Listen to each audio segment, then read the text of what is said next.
Hi there guys, my name's Shagan, and in this short video I want to take you through what calisthenics is, how you can get started with it, progressions you can do and regressions to learn new skills and so on. So first and foremost, what is calisthenics? So I'm sure you're all familiar with just normal weightlifting and building muscle.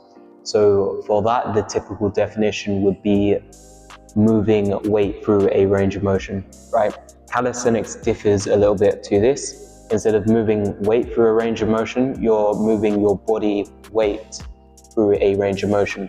So in normal weightlifting or bodybuilding, you have your curls, and what the equivalent would be in calisthenics would be chin-ups. Depending on how you do them, you can adjust it so it's more of a back exercise or more of a bicep exercise. Some of the basics you may start off with in calisthenics would be push-ups, dips, pull-ups, rows, squats for legs, and so on. There's a lot more progressions and different exercises. So I'm going to talk about some of the progressions. So for push-ups, to actually regress the exercise to make it easier for yourself, we want to maybe do knee push-ups, or you could do push-up negatives. And for pull-ups, we maybe want to do banded pull-ups, assisted pull-ups, helping ourselves up in any form. Regressing the exercise is a way to make the exercise easier, and then you can work your way up to the proper exercise. Now, to actually progress the basics, you want to start adding additional weight onto the basics that you can already do. So let's say you can do a push-up, right? Or maybe you can do 10, 20. Now you may want to start adding weight so that it's not so much of an endurance exercise. Once you start getting to 30, 40 reps, you may want to add weight so you're staying in that 20 range or maybe even 10 range with a weighted vest. I'm not sure what other forms of weight you can use. You can use a weighted plate, but sometimes that can be a bit uncomfortable. You have to kind of balance it on your back. So just be aware of this when you're training and figure out what you can do to make the exercise harder for yourself.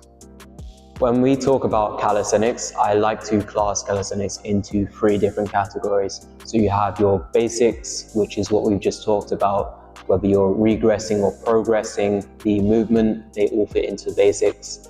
Then we have your dynamic movements, which is a lot of, it's kind of derived from gymnastics quite a bit. So you have like your swinging movements, you have your flips around the bar, and a basic movement for dynamics would probably be your muscle up, which is kind of like an entry-level skill to it. So there is quite a higher barrier to entry in terms of dynamics.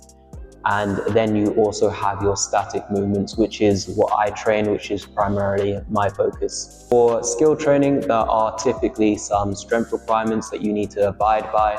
So let's say, for example, push-ups, you may want to get around 10 reps. And for pull-ups, you may want to get around 2 or 4 reps.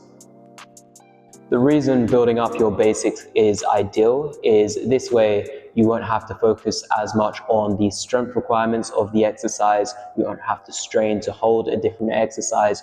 You will be able to hold the exercise, and now you can focus on your form, correcting different parts, making sure maybe you need protraction.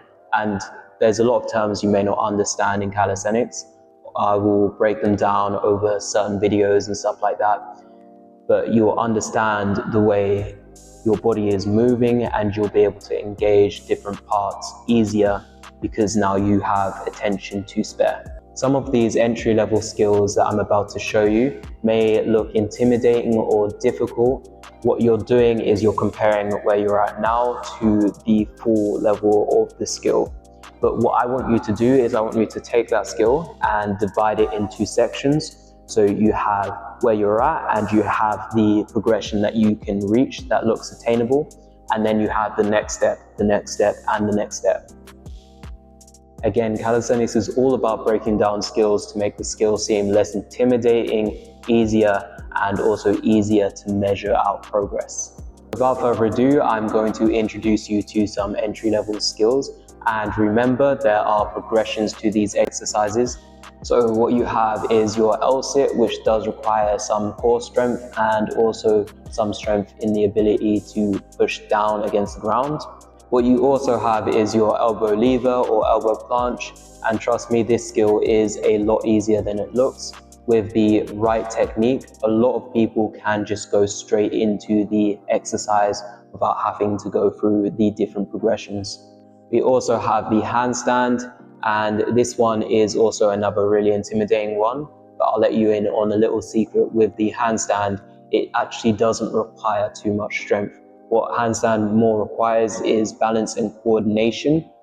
Without making this a video that goes in depth for each of the skills, what I'm going to do is put up some progressions for each of these exercises, just so that you can understand that this skill is obtainable with the right steps.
If you do have any questions about kind of programming or different exercises, feel free to ask me personally. Whether you're on the channel, you can just send me a comment. I don't know how the messages actually work on YouTube, but if you are in the actual community, the Calisthenics Learners community, you can just send me a direct message or in one of the chats and I will get back to you.